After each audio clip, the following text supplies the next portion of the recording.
as long as you other guys are not speaking, perhaps you also go on mute, but you'll be up first, yeah.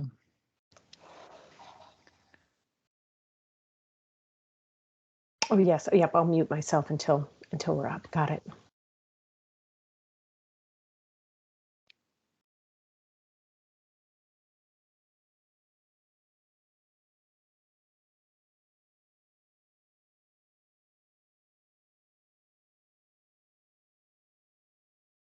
Good.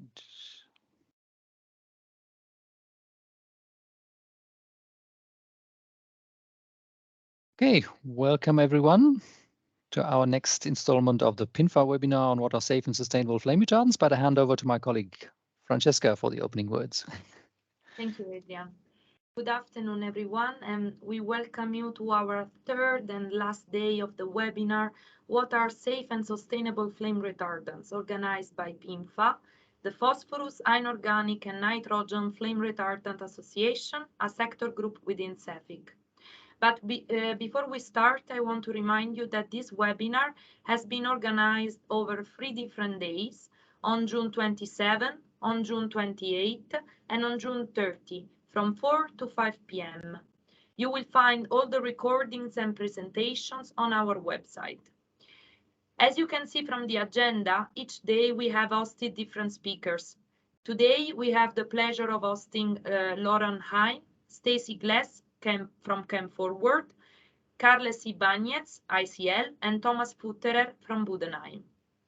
But before we go into deep dive, I would also like to make some recommendations.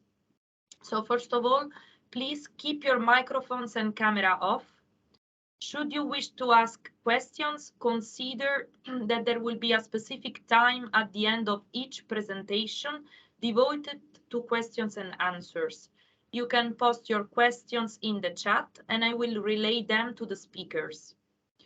In case, due to time constraints, some questions cannot be answered, don't worry because we will respond later by email.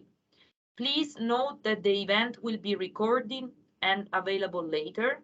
In conclusion, I would like to remind you that questions about prices and production volumes are not allowed. And on that one, we remind you that this webinar is held under the CEFIC competition law rules. At this point, I leave the floor to Adrian Beard, Chairman of PINFA, who will explain to you what PINFA is. Thank you, Adrian. Thanks very much, Francesca. Yes, a warm welcome also from my side. As said, my name is Adrian Beard. I work for Clariant, but I'm here in my role as chairman of PINFA today. And maybe Hanan, if you go to the next slide, I can talk a bit about the history of PINFA for those who haven't joined the two seminars before. So here you see an overview of our membership, more than 30 members globally. PINFA was formed in 2009 as a sector group of CEFIC in Europe, but we have sister organizations since 2012 in North America and since 2018 also in China. And as PINFA, we want to promote the technology of non-halogenated phosphorus, inorganic and nitrogen flame retardants, educate the public and downstream users, academia and regulators on this technology. And that includes working on the fire safety side of things, as well as looking into environmental and health issues and topics. And with circular economy becoming more and more important, in particular in Europe, also looking into recycling topics, which will also be a topic of today. So that as a brief overview. When we go to the next slide, and behind these companies and logos are also real people, the real people of PINFA. Here you see a group photo from our General Assembly we held in mid-May after 2 years of COVID break. And at the bottom, you find our leadership team with my two vice chairmen and the secretariat, Francesca and Hanan, who've been very helpful and instrumental in also organizing this series of webinars, and our communications expert and consultant, Chris Thornton. So with that, going to the next, you also find, of course, a lot of information in and about PINFA on our website, in social media like LinkedIn and Twitter. So without further ado, we can then go to the presentations. Maybe just one word in addition to what Francesca said earlier about questions. The chat is open to everyone on this call all the time, so you can also write questions in the chat during the presentation. Also, if we run out of time for discussion of questions later, I also encourage the presenters to answer also to questions in the chat if they feel that's appropriate and can be done. But if not, as Francesca said earlier, we'll also follow up later on any questions that remained open that we couldn't address in this very short hour. But with that, over to you, Francesca. Thank you very much, Adrian. So now I would like to give the floor to Heine and Stacy Glass, but a brief introduction. So Heine is a co-founder and director of Science and Data Integrity at ChemForward, where she builds on prior experience developing green screen for safer chemicals, which is a pioneer method for chemical hazard assessment to enable informed substitution, and also Clean Ingredients, a web-based information platform for identifying greener chemicals for use in cleaning products.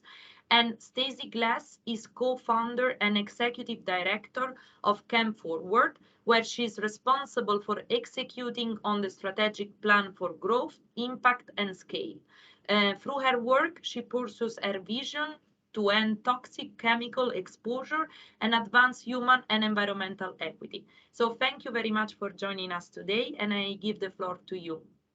Thank you very much, Hanan. And before we start, our guest from Google, Mike Werner, is having trouble getting in. If you have a moment, could you resend him the link, and hopefully he can join us in time. Let me get started, though, while we do that. Thank you so much, PINFA, for inviting us to share our work today. In our effort to help industry transition to safer chemistry, we recognized a critical gap in information availability of the toxicology data needed to understand a chemical's impacts across both human and environmental endpoints. It is this information that is necessary to determine if a given chemical is safe for its intended life cycle. So we set out to scale the availability of this data in partnership with industry. But what are the issues? Next slide, please. We conducted a user-centered design exercise to understand the needs of the supply chain. We interviewed more than 4 retailers, brands, manufacturers, and suppliers across sectors and up and down the supply chain. They consistently agreed that the use of chemical hazard data was needed to enable safe and sustainable design, but they also revealed the barriers to scaling the use of chemical hazard assessments.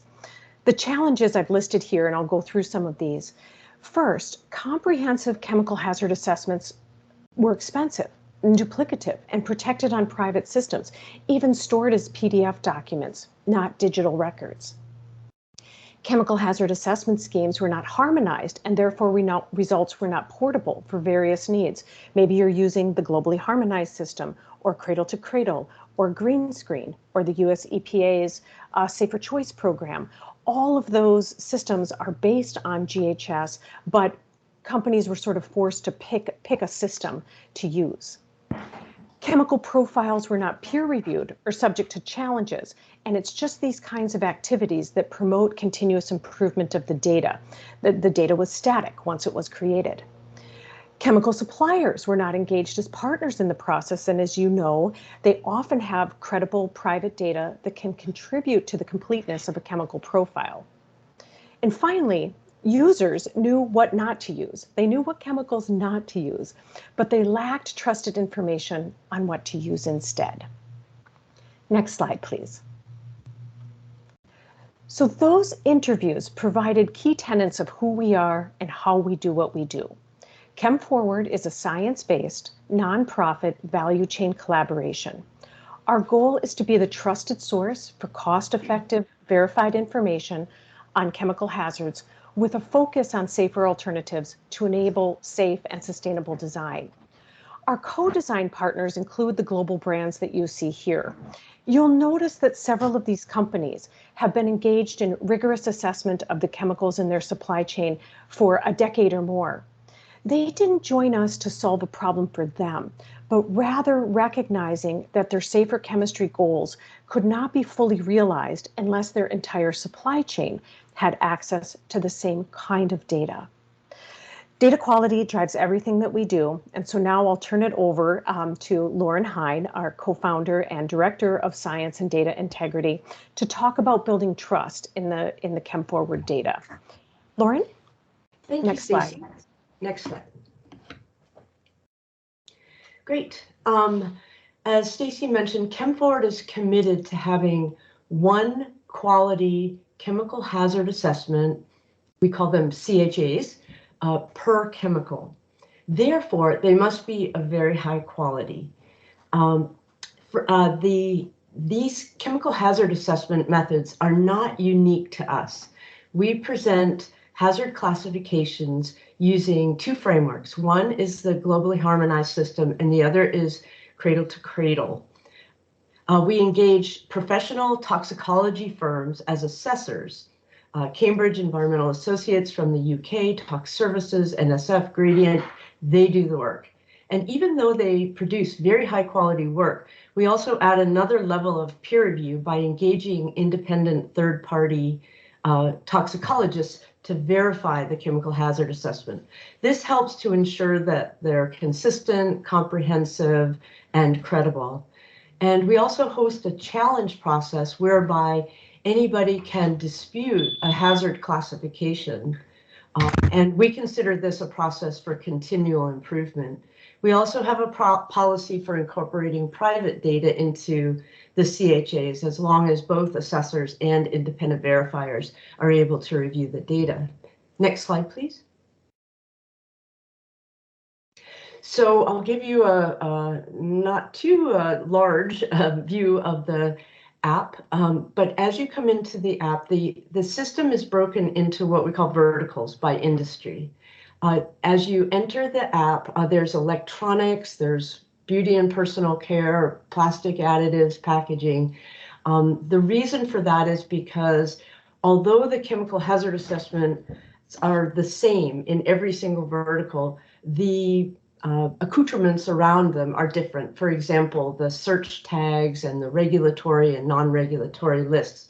You can search for any chemical from any vertical. So here, for example, you pop into the electronics vertical, and that is where the flame retardants are kept.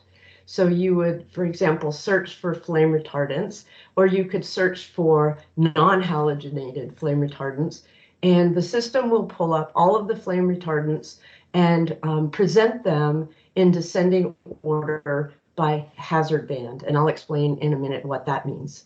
Next slide, please. So once you have selected a chemical, you click on that and it will take you to the data summary page. There you'll see things like the ECHA harmonized classifications, and you'll also see classifications, GHS classifications, that is, assigned by the assessor. You'll also see whether the chemical has been listed on TCO certified or whether there's a it's on the EPA safer chemical ingredient list or SKIL. If you, there are a number of tabs across the top that include the summary, hazards, chemical identifiers, physical properties, functional uses, regulatory, non-regulatory lists. You can view the classification of the chemical in both the GHS and the cradle-to-cradle view by toggling between the two views, but it's the exact same data on the back end that can produce hazard summary tables in either format. If you click on any of these cells, it'll show you a rationale, which is a summary of the data summary explaining why the assessor classified the chemical the way they did. And it also gives indication of confidence in the outcome by using a bold versus italic presentation. Next slide, please. We also expanded the harmonization of these different systems. It's we think that all of these systems, whether cradle to cradle, SKIL, GHS, green screen, have a lot of information to share. And rather than creating confusion over the nuances that are different, we created hazard bands to allow us to use all three methods at one time and to expand access to more information in the platform. And so if something is an A hazard band, it would be very low risk, good data comprehensiveness, and very low hazard.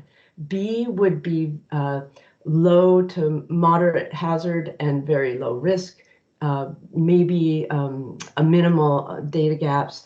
C would be moderate to potentially even high, certain hazards, but not SVHC hazards. And then with moderate risk, and F would be equivalent essentially to what would be an SVHC. U means we've evaluated the chemical and there's just not enough data to give it a score, and question mark means it hasn't been assessed. And you can see that if something, for example, is on the EPA scale and it's a full green circle, it would fall into the B hazard band. Next slide, please. We're grateful to Art Fong, Environmental Technology Smarter Chemistry Lead at Apple, for the following quote. Apple is supportive of ChemForward for a number of reasons, in part because Apple is looking to promote safe materials and chemicals within their own products, but also pushing for a global transition to materials that are safer to use and reuse. The ChemForward platform is the goal of ChemForward is to scale. We want to increase access to this kind of information and help it integrate into the supply chain, into certification programs, into material selection, into claims that suppliers can make. It's important that this information is low cost, high quality, and easily accessible. And so Apple understands through collaboration that ChemForward can help people find alternatives that are safer, better for the environment, and that deliver the necessary performance. Now, we're not sure if our friend Mike Werner at Google has made it. He was planning to make a few comments. Next slide, please. But I do want to say Mike Werner and Google and Apple have been incredibly generous by co-funding an extensive data set of chemical hazard assessments on flame retardants as used in electronics. Stacy, I'll send it back to you. Mike is here. So if we can turn the mic over to him, that would be great.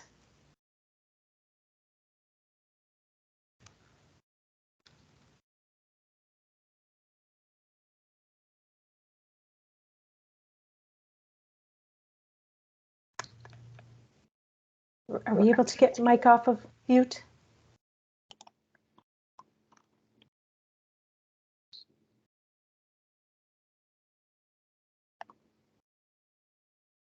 Hanan, are you able to help with that, or should I move forward? I don't see him on the list, sorry. Okay. He's not on the list. Nor do I. I suggest let's move. Apologies. Okay, great. I'll move on. Sorry about that. So Mike often provides helpful comments that help us ground our work in industry needs while maintaining a vision for where we're headed, a safe and circular economy. The shared data set that has been populated by brands like Apple and Google is housed in our repository and enables trade name assessments. Next slide, please. Moving beyond assessments of single chemicals, like Lauren has shown you, to trade name ingredients is the next step in accelerating supply chain adoption of safer alternatives. The supply chain asked for this, both suppliers and users, because most ingredients are purchased by trade name. The SAFER program ties a chemical product to a specific producer and their unique processes that result in unique properties and impurities or levels of purity. The output provides greater transparency, going far beyond an SDS.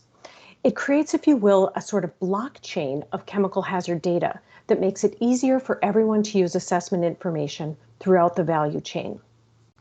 The harmonized chemical hazard assessment approach that Lauren described using GHS, cradle to cradle, green screen, EPA, skill, we do this for efficiencies and cost effectiveness. And what the SAFER program is intended to do is to identify safer building blocks for sustainable design. Next slide, please. So here's an example of two of the several flame retardants in our system listed by trade name. Let's go to the next slide and I'll show you some detailed here. This is a great example that demonstrates the other constituents in addition to the main active ingredient. And while you'll see confidential business information is redacted here, the customer can clearly see that all constituents have been rigorously assessed and have a hazard band of B, indicating low hazard, and that it has been well characterized. And so again, this level of detail is sort of the next frontier in evaluating safer chemistry in the supply chain. Next slide, please.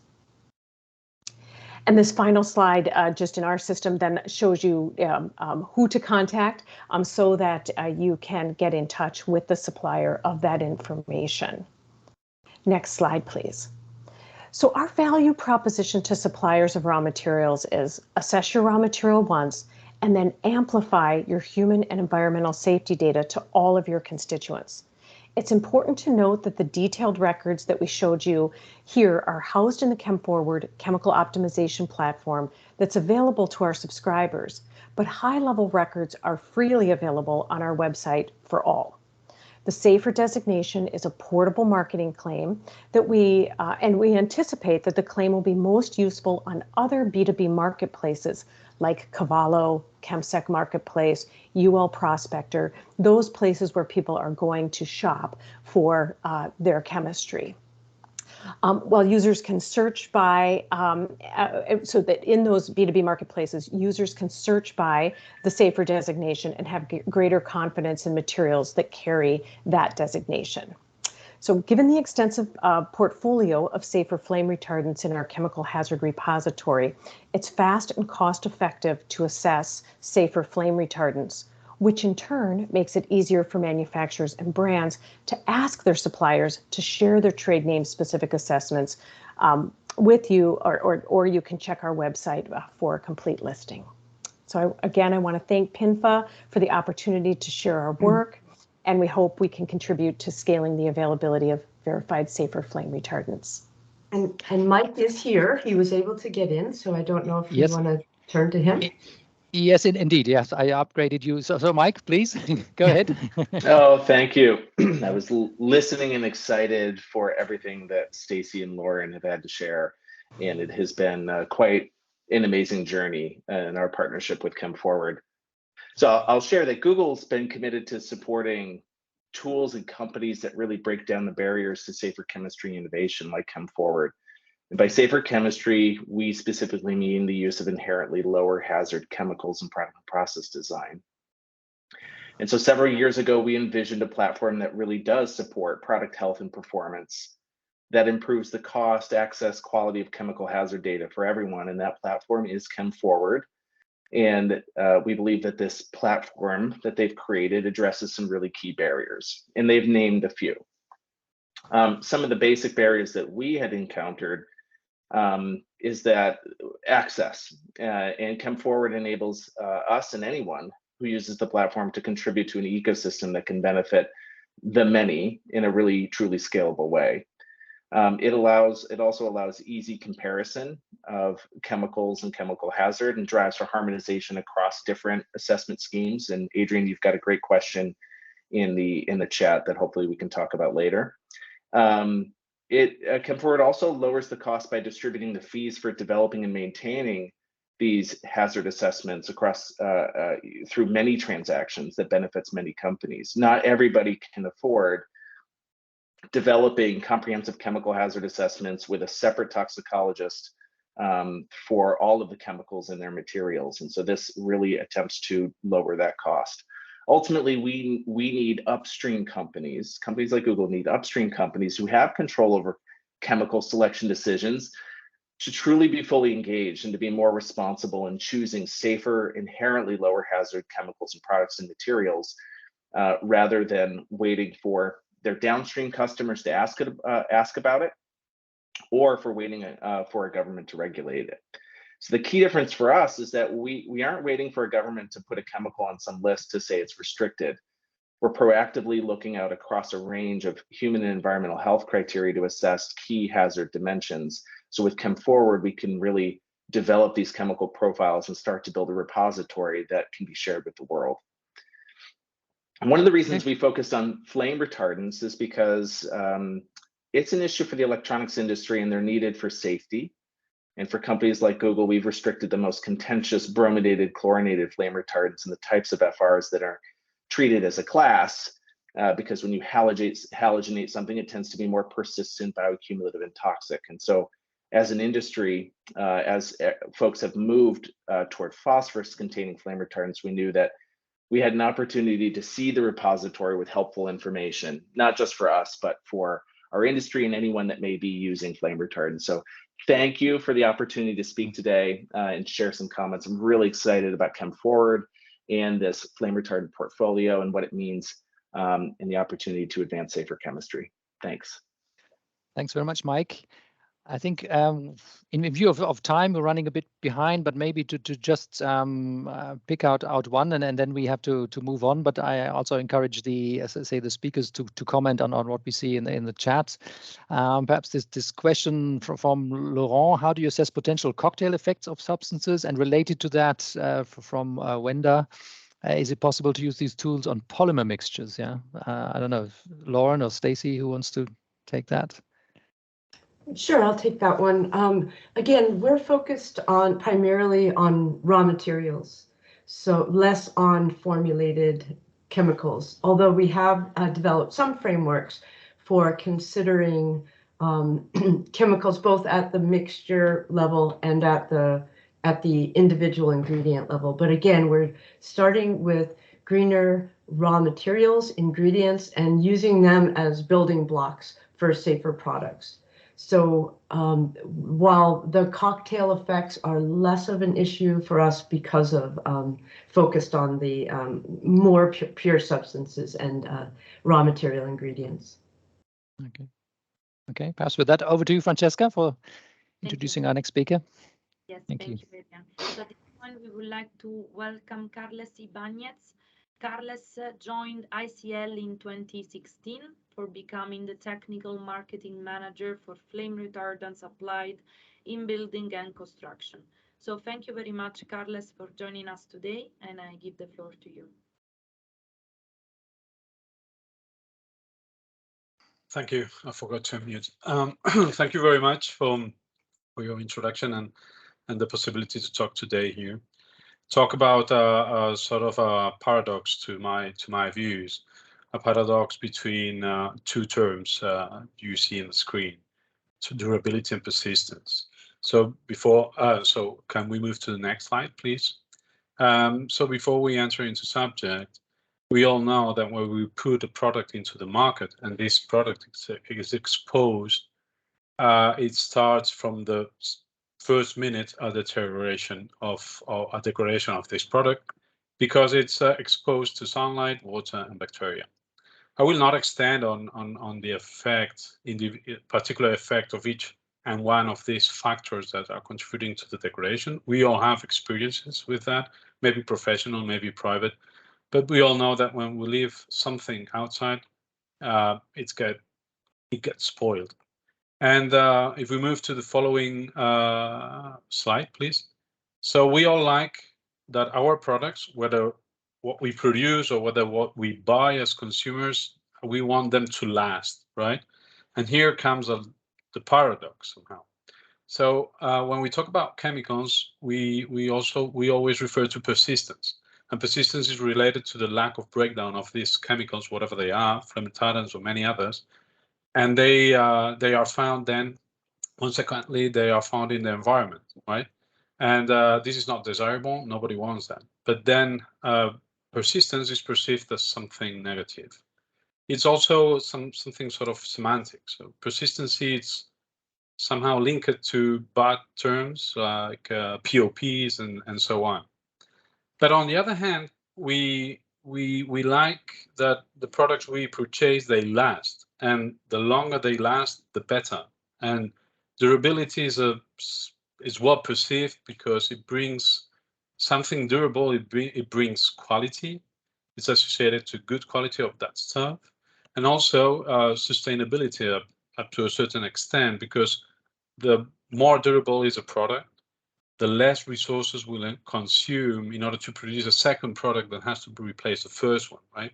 So durability is great, and on the other hand side, persistence is not well seen. And this is the paradox. So if we want things to be durable, we need persistency of our chemicals. There's no other way, unfortunately. So if we move forward, please, to the next slide. So whenever we design a product, we have to take into account the lifetime, the service life of the product. That can range from 4 to 5 years for electronics normally, up to more than 30 years for building and construction, or even 50 years. It's a time quite used in design of products for building and construction, right?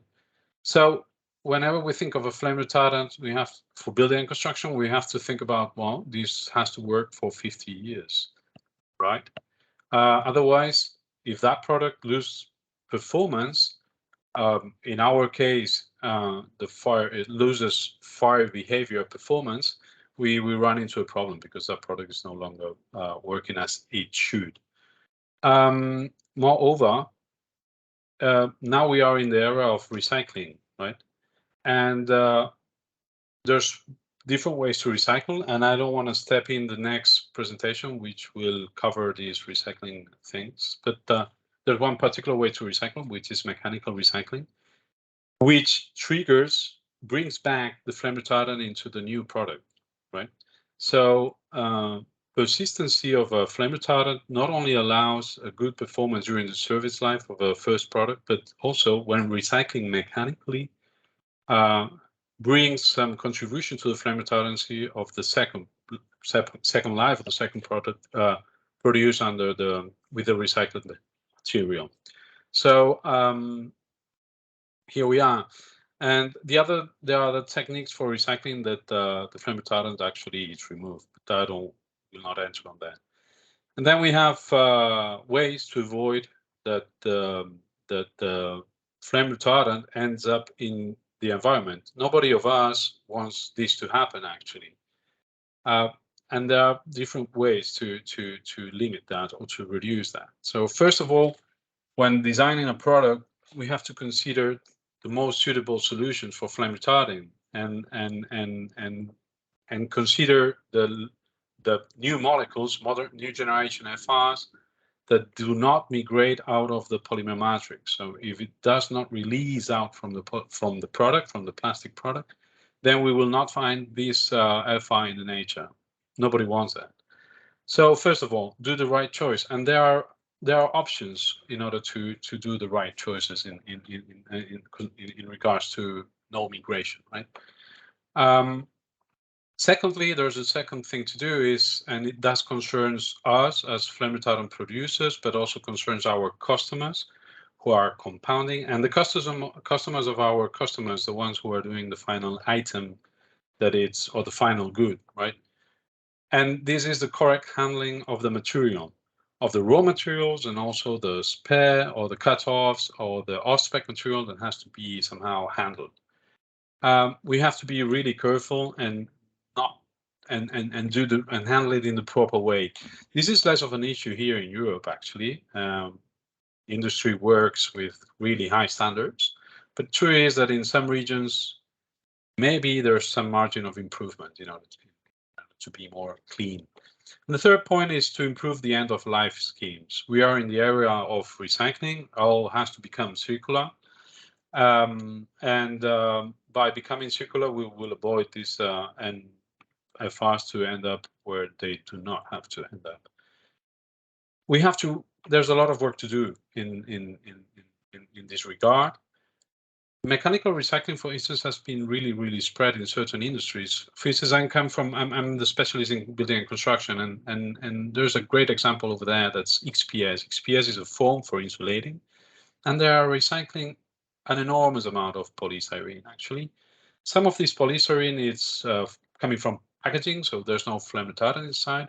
Some of this EPS might come from EPS converting industries, the cutoffs and off-spec or not compliant products that they can recycle, and many times this EPS is coming with flame retardant in it.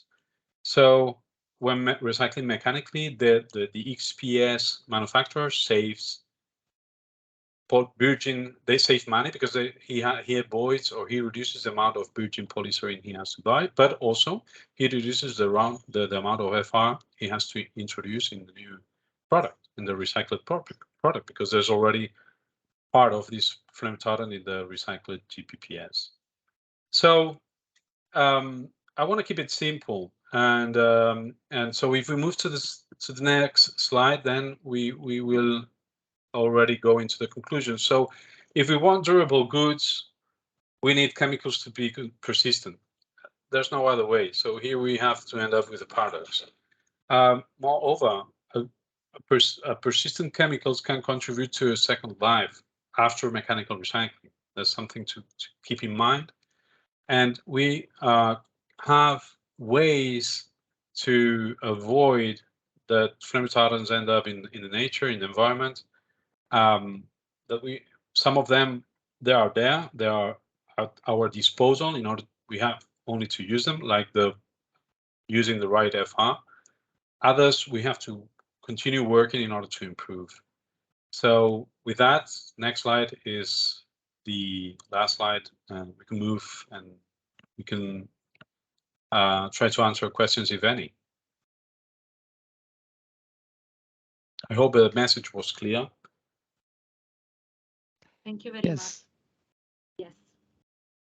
Thanks very much. Maybe just a brief comment. Trying to turn on my camera. Yep. Doesn't seem to work.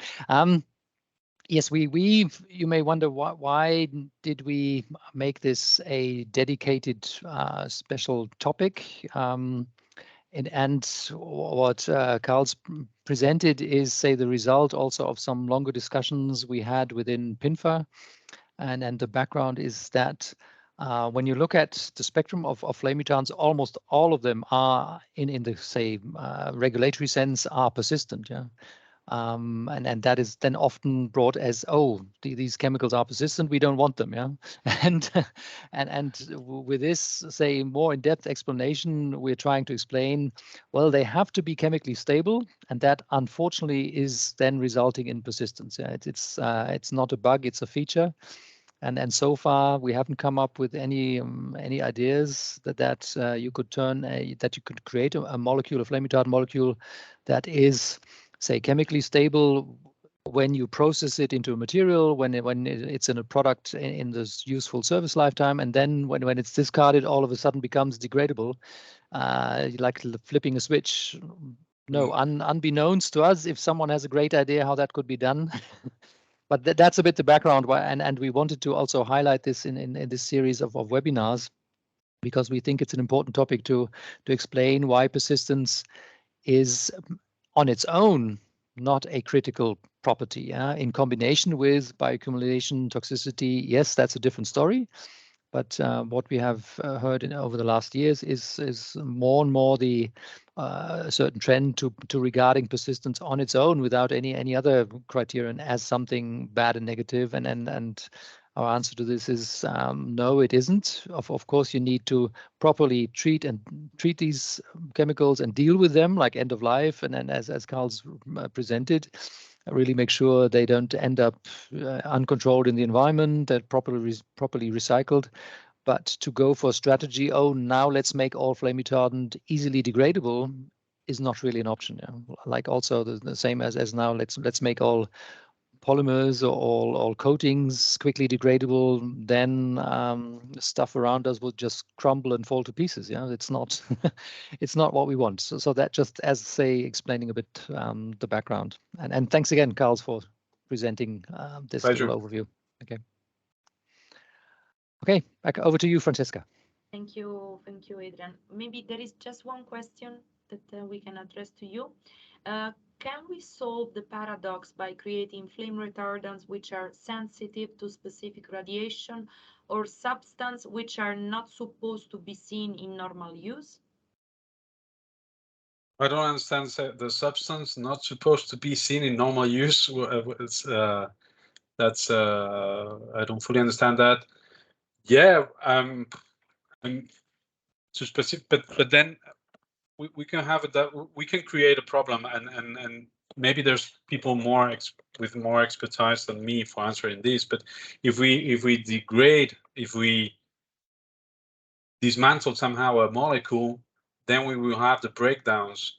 And I mean, the molecule itself is super regulated. We know what's inside, and it's controlled, and all the effects that it has in nature and in the environment and in human beings, it's somehow tested and known, and there are many data. But if we make molecules that they degrade, then we'll have new substances in a way. So and that's, well, we will have to see what are the substances coming out from this degradation of the molecule, what effects are they, and what consequences are there. So I'm more in favor of having a strict control on the migration of the flame retardants as any other chemical, and limit that to the lowest level and possible, and also have a control of the end of life products. So I would be more stringent on that. Thank you very much. Thank you very much. Okay, so at this point, we can move forward, and I would like to introduce the third speaker, Thomas Futterer. So Thomas Futterer is Head of Innovation and Application Development in the Division Material Science of Chemische Fabrik Budenheim in Germany, where he is leading the global innovation activities in the clusters of polymers and building and constructions. And since 2016, he is also the Vice Chairman of PINFA. Over to you, Thomas, and thank you very much. Thank you very much, Francesca, for your kind introduction. Can you hear me? Yep. Yes, perfect. Yeah, we heard this word already in all the previous presentation. It's recycling. So therefore, the last presentation, I hope to give you some summary about how can flame retardant materials be recycled. And here in this presentation, I would like to concentrate especially on PIN flame retardants. And as you can see on the right picture, we should not see plastic waste as a waste, but we have to see it in future as a raw material and as a very precious raw materials. And this is already changing, and I believe we are going in the right direction. Next slide, please. And we as PINFA, we did a webinar last year on safe and sustainable by design. And we asked the question, what do you see as a key aspect of safe and sustainable by design for fire safety? And you can see here the word cloud, and in the center, you see low hazard and recyclability. And most, or at least very many participants see these as the core topics for the future. Next slide, please. But let's have a look at the EU plastic demand and applications. So currently we have a demand of roughly 50 million tons of polymers and plastic.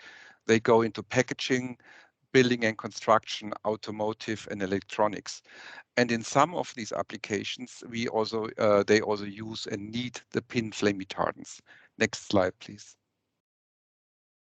And if we break this down to further application like electric and electronic equipment, building and infrastructure and transport, we see even many more application. And then we can realize that each of these applications needs a different polymeric material with different additives and with various flame retardants, because there's different applications demand different properties. And this diversity, of course, leads to a lot of different materials which end up in the waste, which we have to control in future.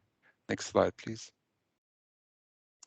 So how is the post-consumer plastic waste management happening currently in the EU? And on the left side, you see that the total plastic waste which is collected is increasing, but at the same time, the landfill is going down, which is a very good sign. The energy recovery, which means basically burning and take back the energy as electric energy, for example, is also going up, but stabilized on a niveau in the last years, and the recycling is still going up. So I would say that that's a positive sign, and that's a trend, and we have to follow this trend in order to build up a circular economy. Next slide, please. The boundaries and the requirements are set up by the EU targets for the plastic recycling. And without going in too much detail, there was in 2018 EU strategy for plastic in the circular economy issued. And there was set up a circular plastics alliance with certain targets. As well, the EU asks to increase the sorting capacity, and there are many other requirements which are set up by the EU Commission. Next slide, please. As already mentioned before, there are different recycling technologies, and now we come in the area where we think about how can be plastics which contain PIN flame retardants, how can they be recycled? And there are three possibilities. First of all, the mechanical recycling is already a generally established technology. It's most used and investigated process in the last decade. Separation of plastics, which only contain certain PIN flame retardants, is still challenging. So that's still not solved. Sorting technologies are further developed to combine, for example, elemental analysis with melt filtering in order to identify the type of plastic and which additive it contains, so to bring it back to a circular economy and to fit into a certain application. Then there's the chemical recycling. This seems to be a complementing technology for the next future. Investigations by industry and patents are happening. And there is also some literature and some activities be found how phosphorus-based flame retardants could potentially be used in that process. But I would say that's in a very, very early stage. And the third one is the solvent-based recycling. This is another emerging technology. It was very much investigated in the last years. This process could prove that it's an excellent solution to recover pure PIN FRs, but there is much, much more research necessary. So these findings are part of a report which will be released in the coming weeks by P&O and which was supported by PINFA. But more information about that at the end. Next slide, please. Yeah, if we go back now to the mechanical recycling, just a summary how it works, and you already see that there is some complexity in here. The waste collection is the first step, and already some separation steps can take place there when you collect the waste, and then there comes a first sorting by color, by thickness, or by additives. Then there is a shredding, because the plastic parts needs to be small to be able to re-enter the process steps. Then there's a washing to remove dust, to remove traces of food and so on, or paper. And then there's a second sorting step and control, which certainly I think needs to be improved in the future to really get purer and better materials to be fed back into the economy. And finally, there's the extrusion of the plastic flakes, which then lead to products. And maybe in the future even to products with a higher demand of property. So not a downgrade of application like a park bank, let me say, but maybe to have an afterlife as a switch or as an electronical part. Next slide, please. Yeah, and here on this slide, this heat map, you see the technologies represented in current R&D activities where PIN flame retardants recycling is considered. And you see that there's a lot of information available on mechanical recycling. for example. So that's mechanical recycling and PIN flame retardants. There have been already some studies as well, a little bit in the direction of chemical recycling. For example, WEEE a selection of materials have also been done. A lot of studies and a lot of information is available, especially for halogenated flame retardants and how they could be collected and recycled. And then you see as well that for phosphorus-based chemicals, information is available on the recycling, but as well you see a lot of white spots. So the message here is there's more research, more activities are needed in the future to fill the important gaps. Next slide, please. Now in the second part, I would exactly like to put the finger into these spots where work has already done and where more work needs to be done in the future. I would like to draw your attention on the Fraunhofer recycling project, which was supported by PINFA member companies some years ago. I think the results are still relevant, and the work concentrated on a model for mechanical recycling for FR plastic materials containing PIN flame retardants. And as you see here, you have always the triangle of polymer additives, and decomposition products when you reuse a polymer. So with recycling, with multiple extrusion, you always end up with a certain amount of decomposition, losing mechanical properties. And to understand how this interacts with each other, we started this project together with Fraunhofer Institute to get a basic understanding. Next slide, please. And some companies provided flame retardants, typical flame retardants, PIN flame retardants, which are used in the industry in certain plastic materials. They were extruded, compounded to certain parts, and then the trial program started with multiple extrusion tests, aging tests of granules and test bars, and then characterization and testing to give a first idea how do these materials behave after multiple use in the industry. Next slide, please. And that's a very short summary, but it gives some indication about the outcome of this Fraunhofer recycling project. So we saw that with multiple extrusion, that after 5 steps, the flame retardancy was maintained in 9 out of 10. So there was a good indication that flame retardant properties don't typically degenerate or degrade when you have multiple extrusions. Same or similar result for the accelerated aging. You see here on the right a picture where aging test in an oven was done, and the flame retardancy could also be maintained. In some cases, we have some discoloration, but overall, it showed us that we have good results, but as well some fluctuations. Mechanical properties could also be maintained in many cases, but always you have some deviations.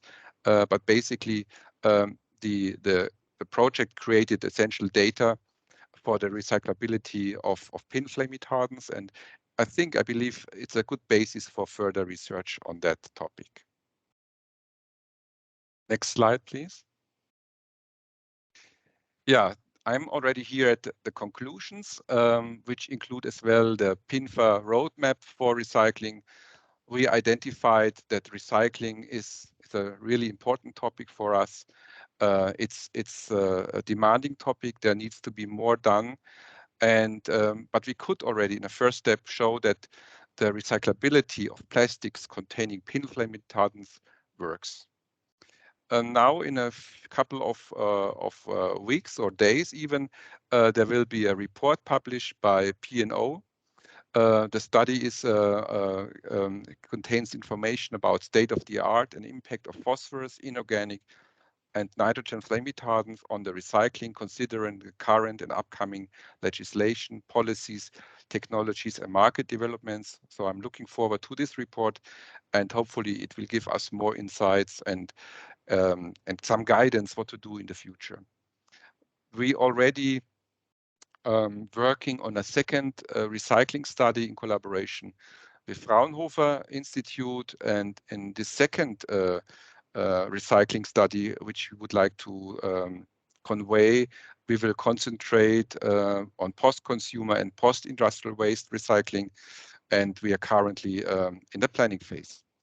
And all these things then hopefully lead into a PINFA white paper where we describe the situation, where we give some guidance how to recycle PIN flame retardants, so that we are a step further on this topic. And of course, we want to collaborate further with stakeholders, institutes, downstream users and recyclers to learn more and to bring that topic forward. So we support R&D projects with data, samples and active collaboration. I would like to thank you for your participation, for your attendance and attention. Thank you very much.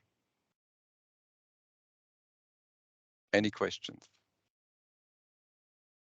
No.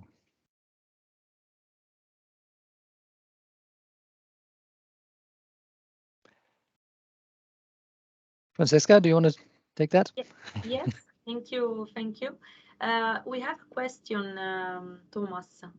So, is there a scope for using electrochemical methods for recycling of flame retardants or multi-component materials as an extension of current research, or would this be unattainable on larger scale? That's a very interesting question, and electrochemical recycling sounds really great, and I'm thankful for this question. I have not heard about it, to be honest, and it's a topic we should maybe think about in the future. And yeah, at the moment, I have to say there's not much information available to me, but electrochemical recycling seems to be as well some interesting topic. Thank you very much, Thomas. Thank you. Okay, so I think that we arrived at the end of our webinar, or our last session. I want to thank you really a lot for your active participation, and I wish you a nice rest of the evening. Thank you again. Yes, and also from my side, thanks very much for joining. You will also be receiving an email with a short questionnaire. We'd be glad if you respond to that, to give us your feedback and thoughts also about this format, whether you liked it or not, this 3 times 1 hour. We thought it would be easier to digest and handle than one longer session, but also other comments and feedback are highly appreciated. But again, thanks for joining today. A special thanks to the speakers today for joining us and giving these crisp and short updates on these various topics. And I look forward to stay in touch with you, and also looking forward for you to join, not joining PINFA, but stay in touch with us on website, social media, follow us and see what we are up to and what's happening next in the space of PIN flame retardants. So thanks everyone, and enjoy the rest of your day. Thank you, and bye-bye. Bye. Bye-bye. Bye-bye.